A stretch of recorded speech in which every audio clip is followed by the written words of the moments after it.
은혜 하나님, 복된 3일을 보내고 이 밤 주의 전에 또 가정에서 또 주의 말씀을 대면하고 기도할 수 있도록 우리들을 붙들어 주시고 함께하여 주신 은혜를 진실로 감사함을 드립니다. 이 밤을 통하여서 역사의 주인 되신 하나님 만나게 해 주시고 내 삶의 근심과 걱정과 염려거리 가운데 동행하시고 응답하시고 해결하여 주시는 그 하나님 만나는 복된 시간 되게 하여 주시옵소서. 말씀이 살아 역동하는 시간 되어지게 하여 주시고 말씀을 따라갈 때 우리들의 삶의 자리가 더욱더 아름다운 복된 자리 될 수 있도록 성령의 충만함을 더하여 주시옵소서. 영광의 하나님께서 붙으시고 영광의 하나님께서 우리 가운데 동행하심을 간절히 소망하며 생명의 주권자 되시는 예수님의 이름으로 감사하며 기도하옵나이다. 아멘. 우리 좌우에 있는 가족분들과 또 우리 함께 인사하겠습니다. 인사할 때 사랑합니다, 축복합니다, 승리합니다.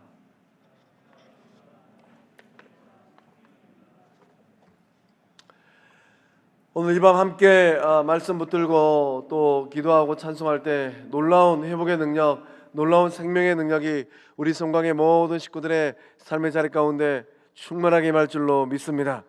말씀 나누기 전에 우리 구호 외치겠습니다. 손 드시고 일심 예수 성령, 일심 예수 성령 은혜. 네, 헷갈리시죠? 은혜 70년, 꿈꾸는 100년입니다. 은혜, 꿈꾸는, 은혜, 꿈꾸는, 할렐루야. 입술의 고백처럼 놀라운 생명의 역사, 놀라운 구원의 역사가 이루어지는 우리 복된 성광교회 또 권속들 다 될 줄로 믿습니다. 오늘 말씀의 제목은 한계를 넘어서는 능력입니다. 우리가 인생길을 걸어가다 보면 내 의지와 상관없이 어려움 가운데 직면할 때도 있습니다. 내 능력이 완전히 바닥날 때가 있어요. 이까지인가 보구나. 더 이상 이제 어떻게 해볼 수가 없겠구나. 그런 한계 상황에 딱 직면할 때가 있습니다. 그런데 하나님의 뜻하심이 있고 하나님의 계획하심이 있으면 그 한계 상황을 넘어서기도 합니다. 본문의 말씀의 자리는 이런 한계 상황을 넘어서는 사람들의 이야기가 기록되어져 있습니다. 말씀 붙들고 한마음으로 기도하고 간구할 때 어떠한 삶의 자리를 할지라도 어려움의 상황, 한계적인 상황을 넘어서는 우리 복된 성광의 식구들 다 될 줄로 믿습니다. 그래서 오늘 12장의 이 말씀의 자리는 이 초대교회 예루살렘 교회에 불어닥친 위기입니다. 예루살렘 교회를 박해하고 와해시키려고 하는 헤롯 왕의 악한 손길이 교회에 가까이 오게 되었습니다. 그래서 이 말씀의 자리를 곰곰이 보면 11장과 13장 사이에 끼어 있습니다. 당연히 11장 다음에 12장, 그 다음에 13장인데 11장의 말씀은 안디옥 교회 이야기로 딱 끝을 맺습니다. 13장의 이야기는 안디옥 교회 이야기로 시작을 합니다. 그러면 이제 글을 쓰고 또 글을 기록하다 보면은 이 중간에 이 생뚱맞은 헤롯 이야기, 이 이야기가 들어오지 않았으면 하는데 이 이야기가 들어와 있어요. 그래서 본문 12장의 말씀은 11장과 13장 사이에 갑작스럽게 끼어든 한 사람의 이야기로 시작됩니다. 갑작스럽게 끼어든 한 사람, 그 사람이 누구인가? 헤롯 왕입니다. 그래서 이제 이 말씀의 자리, 이 사도행전 11장과 12장에 갑자기 끼어든 이 헤롯이 문제를 일으키게 됩니다. 우리가 인생길을 걸어갈 때도 갑자기 끼어든 또 이제 사건들, 또 사람들, 또 갑작스럽게 끼어든 자동차가 문제를 만들지 않습니까? 갑작스럽게 끼어들면은 우리가 어떻게 컨트롤을 핸들링을 할 수가 없습니다. 말씀의 자리도 가만히 보면은 헤롯 왕이 갑자기 끼어들어요. 갑자기 끼어들어 가지고 믿음의 사람들을 순교시키고 또 믿음의 사람들을 잡아다가 옥에 가둡니다. 헤롯 왕이 갑자기 끼어들어서 이런저런 문제들을 막 일으킵니다. 그러므로 인하여서 이 초대교회 예루살렘 교회는 자리가 어지러운 자리가 되어버렸습니다. 어떻게 해야 되나? 이 어려움의 이 길을 어떻게 하면 극복해낼 수 있을까? 이런 불안과 염려가 초대교회 가운데 물밀듯이 밀려오게 된 것입니다. 헤롯 왕은 이 갈릴리 분봉왕이었습니다. 그런데 이 본문에 등장한 헤롯 왕은 정치적인 수완이 굉장히 뛰어난 사람이에요. 그래서 이 정치적인 수완이 너무 탁월해서 이 로마의 이 통치권을 따라서 작은 갈릴리의 분봉왕이었는데 이 본문 12장에 등장하는 헤롯 왕이 헤롯 안티파스를 쫓아내고 유대와 사마리아를 통치하는 탁월한 왕이 되었습니다. 그러니까 본문에 등장하는 헤롯 왕의 주된 관심은 무엇인가? 어떻게 하면 이 정치적인 이 정권을 유지할 수 있을까? 이게 바로 본문에 등장하는 헤롯 왕의 주된 관심사입니다. 그래서 헤롯 왕이 2000년 전에 이 유대 땅을 통치할 때 주로 썼던 이 정치적인 방법이 두 가지가 있었는데요. 첫 번째는 로마에 절대 충성을 하는 겁니다. 헤롯 왕은 그 어떤 왕들보다도 로마에 충성했던 왕이라고 해요. 두 번째는 이 유대인들의 마음을 기쁘게 하는 겁니다. 당시 이제 유대인들은 대세였습니다. 헤롯 왕은 그런 정치적인 상황을 잘 읽었어요. 어떻게 하면 이 대세인 유대인들의 마음을 기쁘게 할까? 이게 바로 헤롯 왕이 생각했던 정치적인 술수였습니다. 그래서 헤롯 왕은 이 정치를 유지하기 위하여서 하나님의 사람 또 이 주의 제자인 야고보를 순교시킵니다. 우리 1절과 2절 말씀 함께 읽어보겠습니다. 그때에 헤롯 왕이 손을 들어 교회 중에서 몇 사람을 해하려 하여 요한의 형제 야고보를 칼로 죽이니. 아멘. 그래서 헤롯 왕이 이 교회를 해하기 위해서 요한의 형제, 예수님의 수제자 3인방이 있지 않습니까? 베드로, 야고보, 요한. 예수님께서 가장 아꼈던 수제자 중에 한 사람입니다. 그 야고보를 칼로 죽였어요. 그러니까 이제 야고보는 예수님의 12제자 가운데 최초의 순교자입니다. 우리가 스데반 집사님의 순교 이야기를 보면 굉장히 긴 장을 할애하여서 기록한 것을 알고 있습니다. 그런데 본문에 기록된 이 야고보 주의 제자 첫 번째 이 사도로서 순교한 야고보 사도의 순교 이야기는 길지 않아요. 몇 문장으로 끝나버렸습니다. 어쩌면 야고보 사도의 이 순교의 이야기는 스데반 집사님이 순교했던 그 장면만큼 스데반 집사님의 순교만큼 초대교회에게 큰 영향을 미치지 못하였던 것 같습니다. 아니면 이 헤롯 왕이 너무나도 갑작스럽게 이 핍박과 또 어려움에 이 압박을 했기 때문에 야고보 사도의 순교가 이 교회 공동체에 깊숙이 영향을 미치기에는 시간적인 어려움이 있었던 것 같습니다. 헤롯 왕은 이 야고보를 칼로 죽이는 것 거기서 멈추지 않았어요. 헤롯 왕이 야고보가 죽는 것을 가만히 보니까 유대인들이 이 일을 기뻐하는 것을 알게 되었습니다. 아, 그렇구나. 주의 제자들을 잡아다가 죽이고 감옥에 가두면은 대세인 유대인들이 좋아하겠구나. 헤롯 왕이 그래서 이 야고보 사도를 죽인 것을 넘어서 베드로도 잡습니다. 그래서 베드로가 투옥되고 야고보 사도가 이 순교를 당하는 일들이 이제 막 이 말씀 가운데 기록되어져 있습니다. 베드로 사도가 이제 감옥에 투옥되었습니다. 베드로 사도가 이 감옥에 투옥된 것은 이 초대교회 예루살렘 교회에게 이 절망적인 이 상황이 되었습니다. 세 가지 이유가 있어요. 베드로와 또 특별히 베드로는 세 번째 투옥되고 있습니다. 사도행전 4장과 5장과 10장의 말씀을 보면 베드로 사도가 세 번 투옥되었다라는 것을 우리가 알 수 있어요. 그러니까 이제 예루살렘 교회 공동체를 가만히 보면은 상상해 보면은 주의 제자 야고보 사도도 순교를 당했습니다. 또 예수님의 가장 탁월한 수자인 베드로가 투옥되어 있어요. 그러니까 예루살렘 교회 성도들의 마음 속에서는 야고보 사도도 죽어버렸고 베드로 사도도 투옥되어 있습니다. 그러니 그 마음 가운데 절망이 물밀듯이 밀려올 수밖에 없는 상황이 된 것입니다. 또한 베드로 사도가 이 투옥되었는데 헤롯 왕이 철동 경계를 세웠습니다.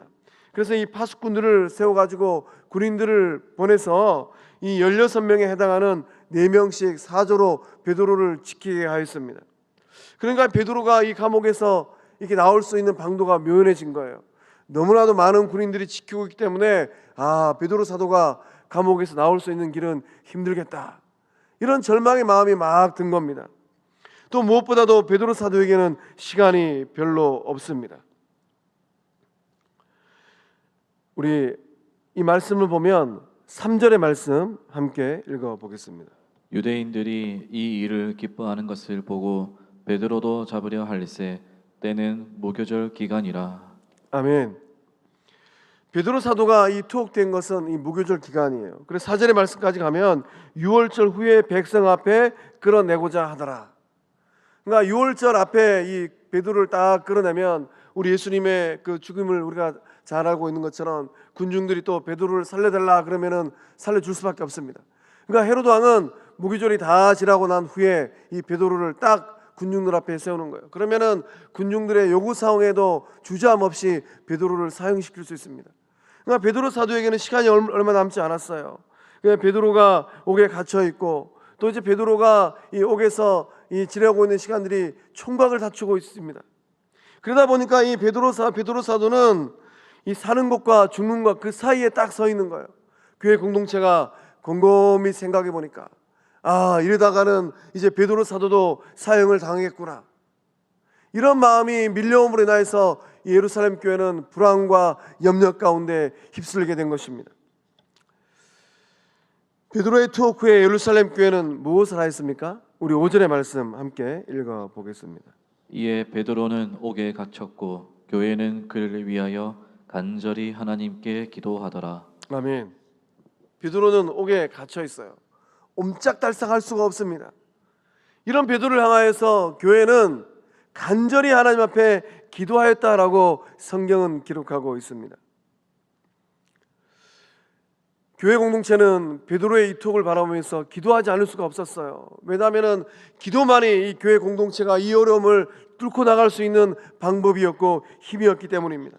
어려움 가운데 처해 있을 때 교회가 취할 수 있는 가장 좋은 무기는 무엇입니까? 기도를 통해서 이 교회 공동체가 영적 투쟁을 하는 거예요. 2000년 전에 이 예루살렘 교회 공동체는 이 어려운 상황 가운데서 하나님의 줄을 붙들고 간절히 기도하였습니다. 세상은 때때로, 세상의 정치 세력은 때때로 교회를 핍박합니다. 그러나 교회는, 복음의 영적 공동체는 그런 어려움 앞에 굴하지 않아요. 우리가 어느 세상에서 이런 말을 듣습니다. 개는 짖어도 기차는 달린다라고 세상 사람들이 그런 말을 합니다. 개가 아무리 짖는다고 해서 잘 달리던 기차가 설 수는 없는 법이에요. 오늘 교회 공동체도 마찬가지인 줄로 믿습니다. 세상이 아무리 교회를 향하여서 이런 말 저런 말을 한다 할지라도 복음의 영적 공동체인 예수님의 몸된 교회는 주의 영광을 위하여서 열심히 달려가야 될 줄로 믿습니다. 베드로가 투옥되었고 야고보 사도가 순교를 당하였습니다. 그런 어려움 가운데 있다 할지라도 2000년 전 초대교회는 열심히 달려갔습니다. 기도를 통하여서 영적 투쟁을 하고 있었어요. 이것이 바로 건강한 교회, 능력 있는 교회, 힘 있는 교회의 모습인 줄로 믿습니다. 오늘 이 말씀을 대면하고 있는 우리 성광교회는 어떻습니까? 주님 오시는 그날까지 복음의 능력을 딱 담지하고 마음껏 열심히 달려가는 예수 그리스도의 몸이 될 줄로 믿습니다.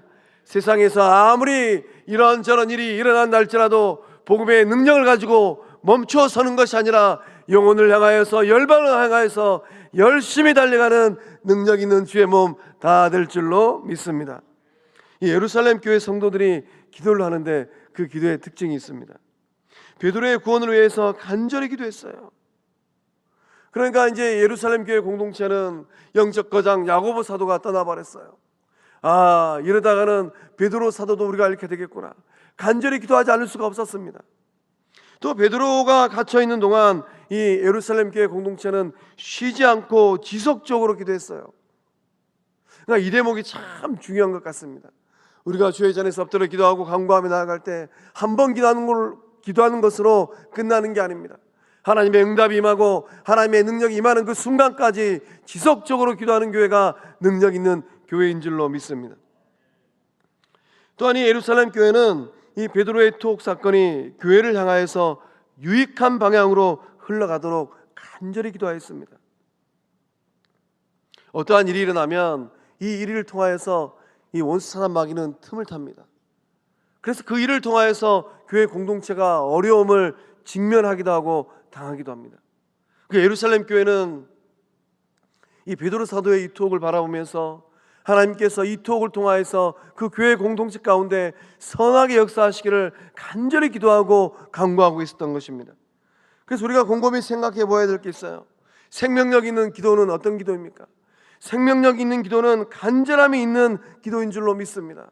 생명력 있고 능력 있는 기도는 하나님을 향하여서 세상을 바라보는 것이 아니라 능력의 주권자 되시는 오직 하나님만을 앙망하고 젖먹는 힘까지 동원하여서 간절히 기도하는 기도, 그 기도가 능력의 기도인 줄로 믿습니다. 누가복음 11장 5절에서 8절의 말씀 우리 함께 읽어보겠습니다. 내가 너희에게 말하노니 비록 벗됨으로 인하여서는 일어나서 주지 아니할지라도 그 간청함을 인하여 일어나 그 요구대로 주리라. 아멘. 예수님께서 기도에 대해서 가르쳐 주신 참 주옥 같은 말씀입니다.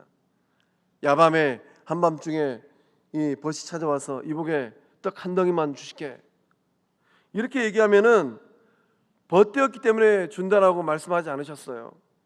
일어나서 주는 이유가 무엇입니까? 그 친구의 간청함 때문에 깊은 잠을 깨고 일어나서 선반에 있는 빵을 꺼내서 준다라고 예수님 말씀하셨습니다. 오늘 우리가 주의 전에서 또 가정에서 기도의 자리에서 엎드려 주의 능력을 구할 때 이런 간절함과 간청함이 우리 성광의 식구들 그 기도의 자리에 있는 줄로 믿습니다. 그러니까 하나님은 누구의 기도에 귀를 기울이시겠습니까? 하나님도 정확하게 하세요. 아무개 집사님이, 아무개 권사님이, 아무개 안수 집사님이 얼마나 간절한 마음으로 하나님의 능력을 소망하면서 기도하고 있는지 정확하게 알고 계십니다. 하나님은 또 어떤 교회가 성령의 능력을 의지하면서 불붙는 마음으로 간절한 마음으로 기도하고 있는지 정확하게 알고 계세요. 소망합니다. 예수님의 몸된 우리 성광교회는 여수 전역에서 가장 기도의 불이 활활 타오르는 능력의 교회 된 줄로 믿습니다. 엎드려 함께 모여서 찬양하고 예배하고 기도할 때 우리 성광교회를 통하여서 놀라운 생명의 역사, 구원의 역사가 일어날 줄로 믿습니다. 그러니까 주회전에 나와서 이제 코로나가 조금 제법 잠잠해진 것 같습니다. 주회전에 열심히 올라와서 기도하는 그 모습들이 또 우리 성광의 식구들의 모습이 될 줄로 믿습니다. 또 이제 예루살렘 교회 이 모든 성도들은 한 마음으로 합심해서 기도를 했습니다. 어느 누구도 예외가 없었어요. 옥에 갇혀있는 투옥도에 있는 베드로를 향하여서 한 마음으로 마음을 아파해서 기도하였습니다. 이 마음을 아파해서 기도하는 합심 기도의 능력은 무엇일까요? 합심 기도를 통하여서 놀라운 하나님의 역사가 나타나는 것입니다. 야고보서 5장 16절과 18절의 말씀을 우리 읽어보겠습니다. 그러므로 너희 죄를 서로 고백하며 병이 낫기를 위하여 서로 기도하라. 의인의 간구는 역사하는 힘이 큼이니라. 엘리야는 우리와 성정이 같은 사람이로되 그가 비가 오지 않기를 간절히 기도한즉 3년 6개월 동안 땅에 비가 오지 아니하고 다시 기도하니 하늘이 비를 주고 땅이 열매를 맺었느니라. 아멘. 야고보 사도를 통하여서 우리가 꼭 배워야 될 기도의 중요한 원칙은 무엇입니까? 홀로 기도하는 게 아니에요. 야고보 사도는 예수님의 동생 야고보입니다. 오늘 본문의 말씀 17절에 기록되어 있는 또 야고보와 형제들에게 이 말을 전하라. 그러니까 12장 서두에 나와 있는 야고보는 요한의 형제 야고보, 예수님의 수지자 야고보이고, 또 17절에 나와 있는 야고보는 예수님의 젖동생 야고보예요. 이 야고보가 예수 그리스도의 신실한 종이 되고 복음의 파수꾼이 또 복음의 이 증인으로서 인생을 살고 나서 야고보서를 기록하고 나서 이 글을 읽는 많은 주의 백성들에게 기도에 대해서 중요한 메시지를 전하고 있는 것입니다. 기도를 홀로 기도하지 말고 서로 기도하라라는 거예요. 서로 기도하는데 병 낫기를 위해서 서로 기도하라라고 권면하고 있습니다. 2000년 전 의술이 발달하지 않았을 때 주의 백성들이 또 그 몸이 연약해져서 이런저런 질병으로 시달리고 있을 때 예수 그리스도의 능력과 성령의 치료하심의 능력을 소망하고 간구하면서 한 마음으로 서로 기도하라 이렇게 권면한 것입니다. 그래서 이 야고보 사도는 서로 기도할 때 어떤 일이 일어나는가? 의인의 간구는 역사하는 힘이 큼이니라. 예수님을 구주로 믿고 영접한 주의 백성들이 마음을 아파해서 서로 기도할 때 병이 낫는 역사가 일어날 줄로 믿습니다. 서로 마음을 아파해서 기도할 때 문제가 해결되어지는 능력이 나타날 줄로 믿습니다. 서로 마음을 아파해서 기도할 때 몸된 주의 전이 더욱더 평안하여지고 몸된 주의 전을 통하여서 생명들이 구원함에 이르는 일들이 일어나게 될 줄로 믿습니다. 그러니까 하나님을 경험하고 예수님의 살아계심을 체험하는 신앙인이 되기 위해서는 서로 모여서 합심 기도를 열심히 해야 되는 거예요. 모일 때마다 335 모일 때마다 저희 아들이 이런 문제를 안고 있습니다. 저희 딸이 또 이런 문제를 안고 있습니다. 저희 딸이 이번에 또 시험을 앞두고 있는데 이 시험을 꼭 합격했으면 좋겠습니다. 우리 아들이 또 이제 이 큰 문제를, 이 사업을 잘 헤쳐나가야 되는데 이것이 기도거리입니다. 함께 마음을 모으고 뜻을 합하여서 기도할 때 해결함의 역사가 우리 성광의 모든 고속들의 삶과 일터에 충만하게 임하게 될 줄로 믿습니다. 저는 종종 이런 생각을 해봅니다.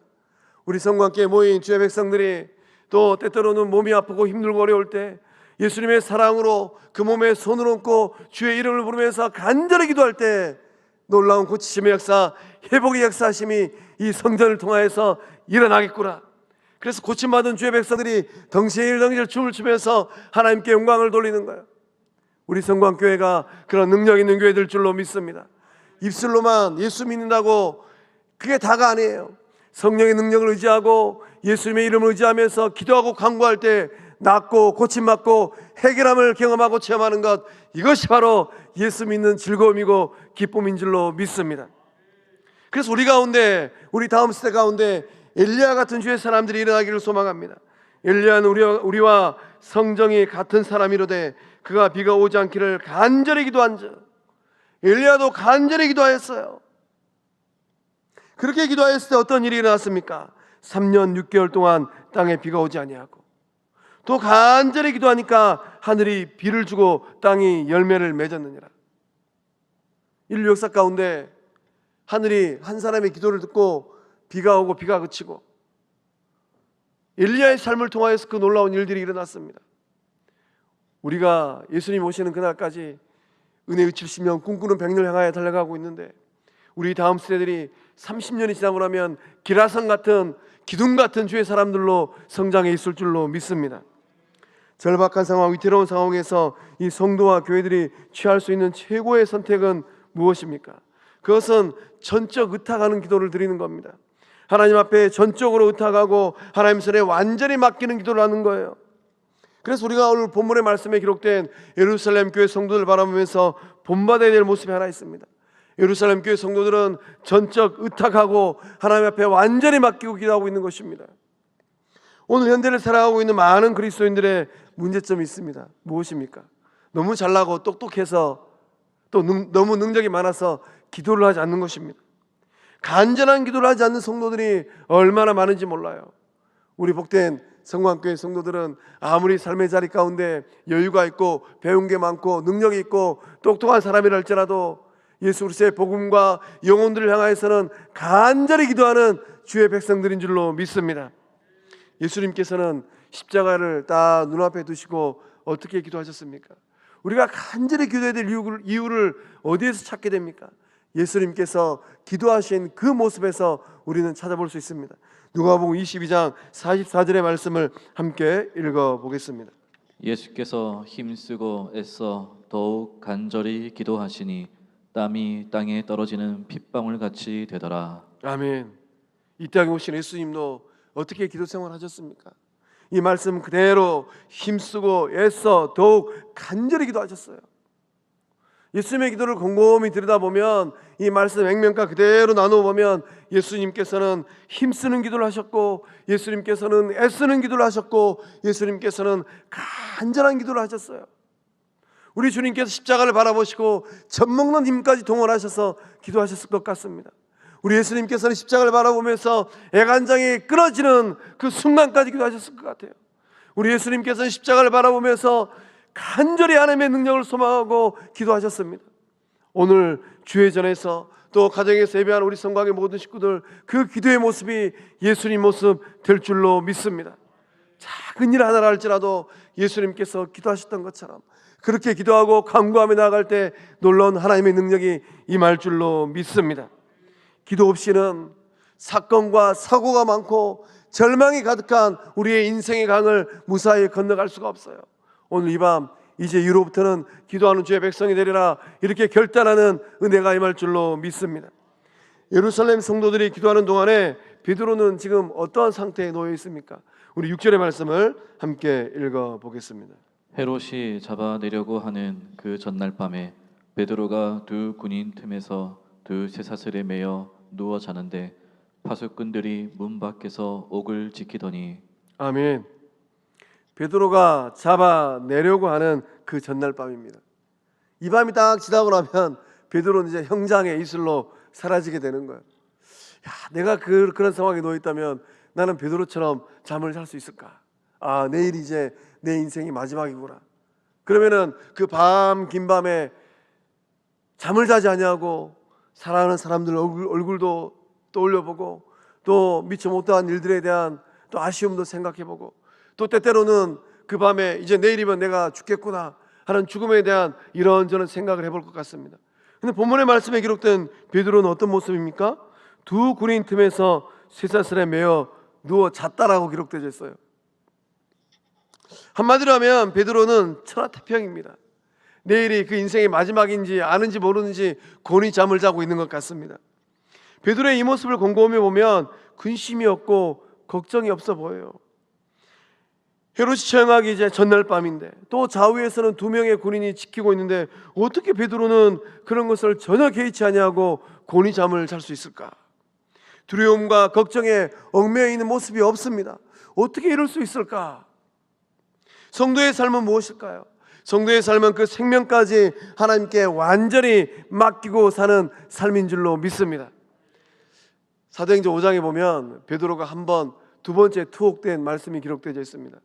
두 번째 이 베드로가 투옥되었을 때 그 밤에도 놀라운 일이 일어났습니다. 주의 사자들이 이 베드로를 찾아가서 이 아무도 모르게 이 감옥에서 꺼내 주었습니다.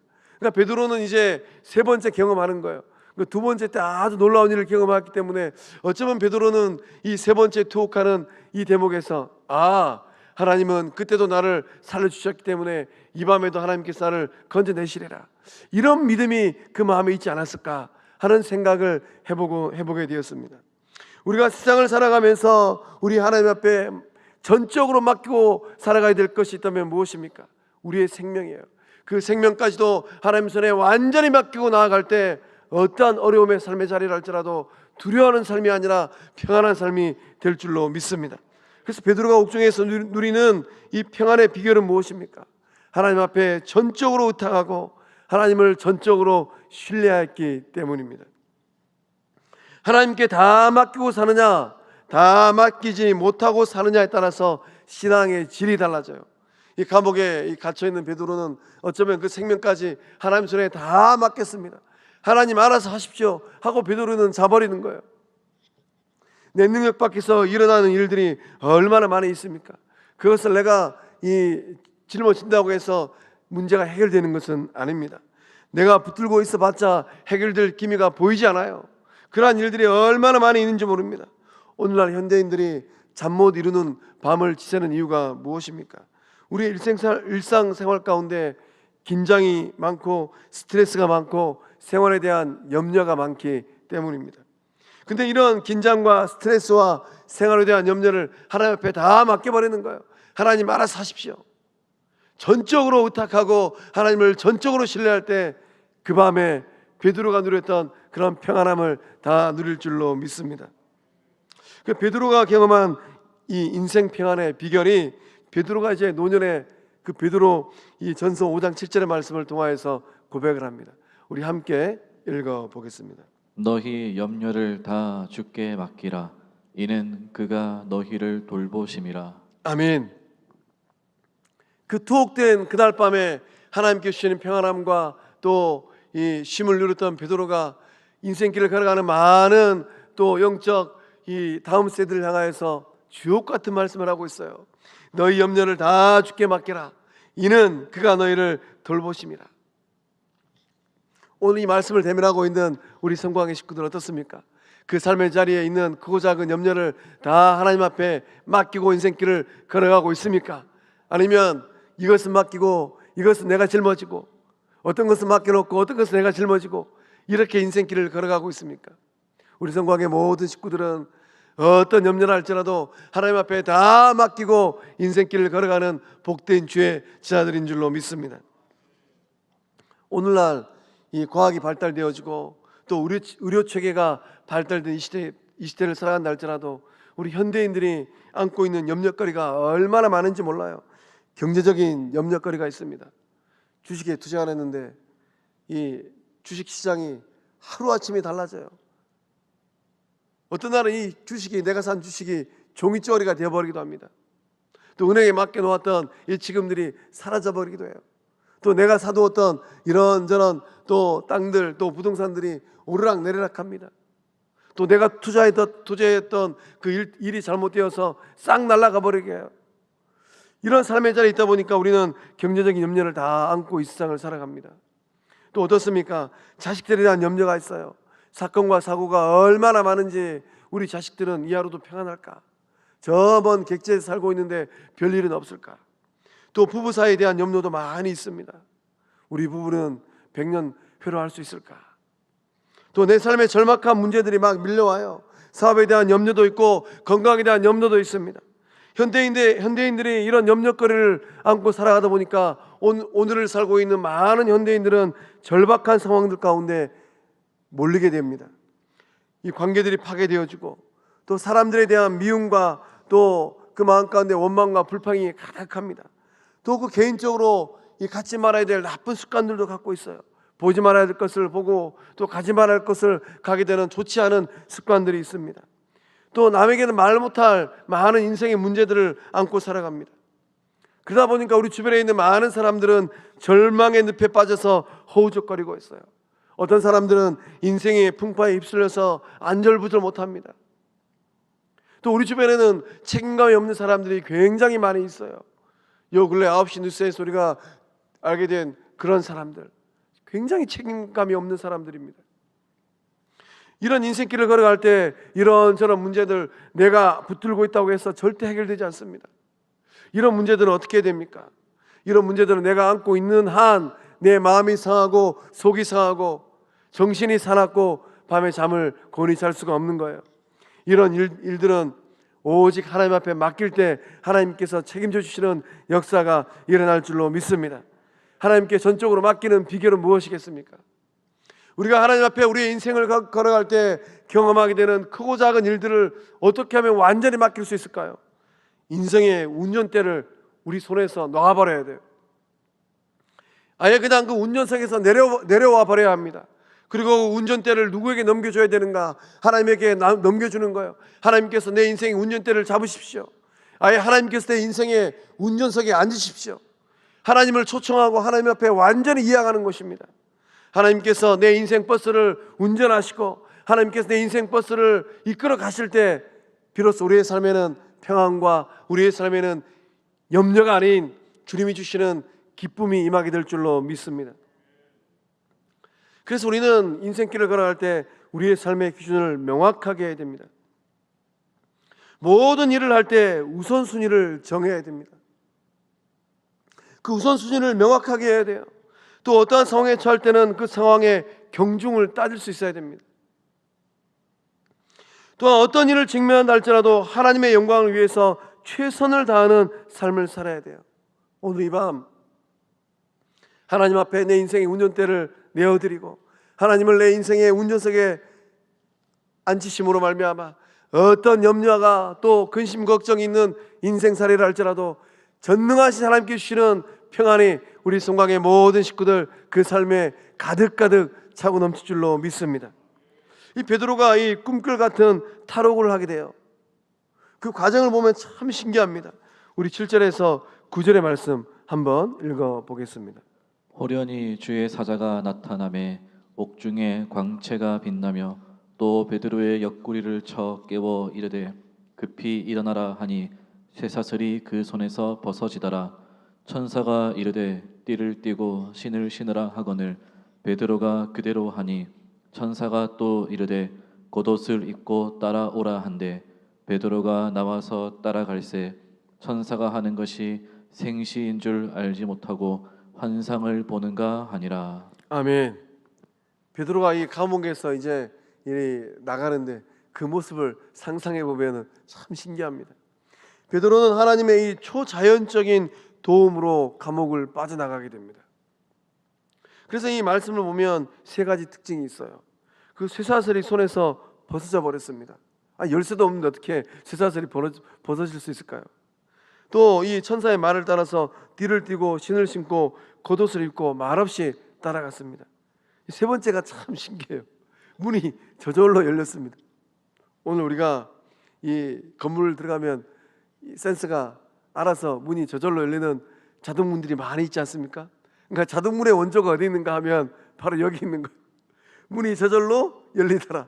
자동문이 바로 여기 있는 것입니다. 우리가 하나님의 말씀을 대면할 때 하나님은 우리의 이성적인 생각을 뛰어넘어서 일하시는 분인 줄로 믿습니다. 이것은 하나님이 할 수 있을까? 그것을 하나님이 해가시는 거예요. 그러니까 우리가 하나님을 믿고 하나님을 따라가는 것, 이게 얼마나 놀라운 일입니까?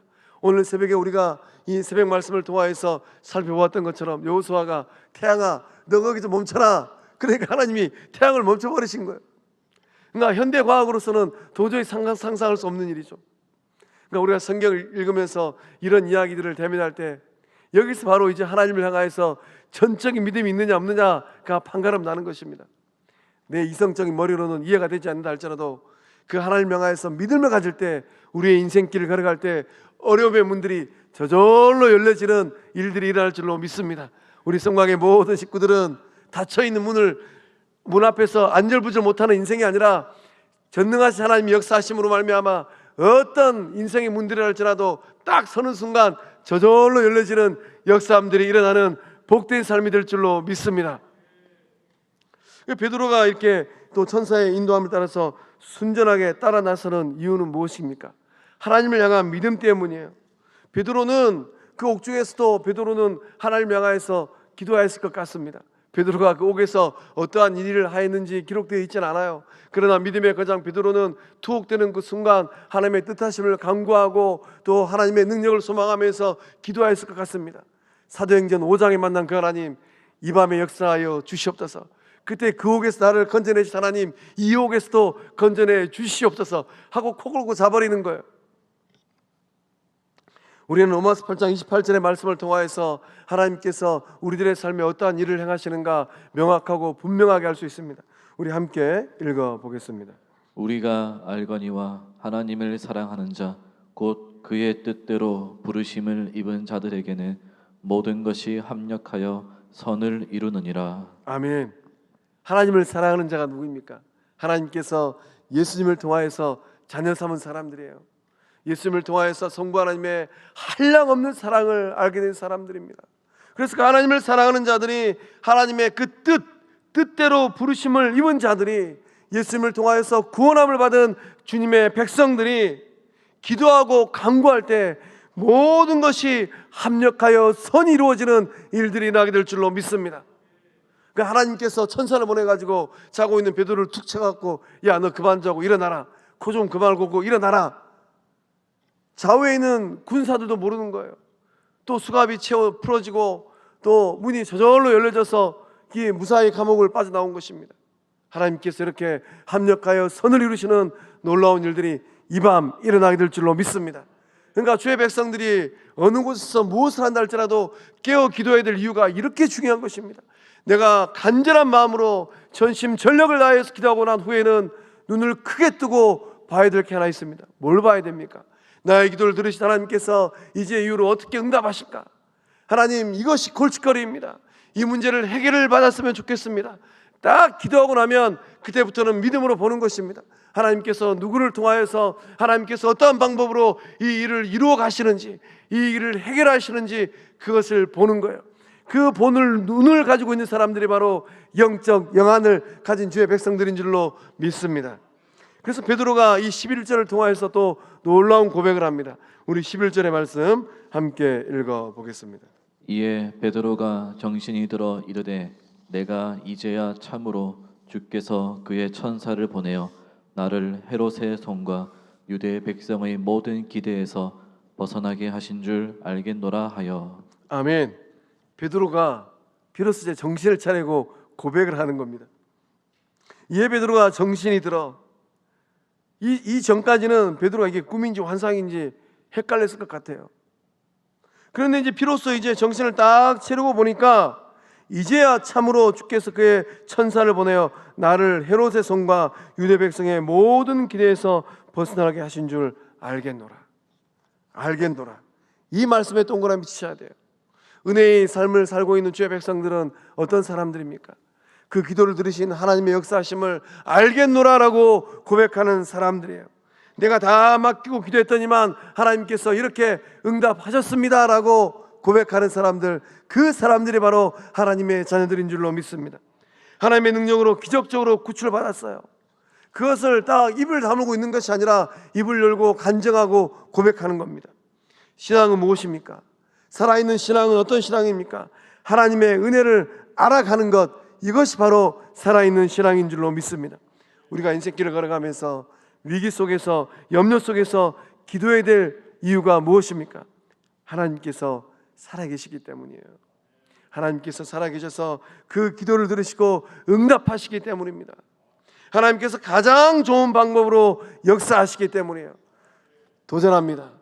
이 밤 이 말씀을 대면한 우리 성광의 모든 식구들이 어떠한 삶의 문제를 안고 있다 할지라도 들으시고 역사하시는 하나님의 능력을 의지하며 전적 의탁하고 전적 신뢰하며 기도할 때 응답되어지는 역사함들이 일어나게 될 줄로 믿습니다.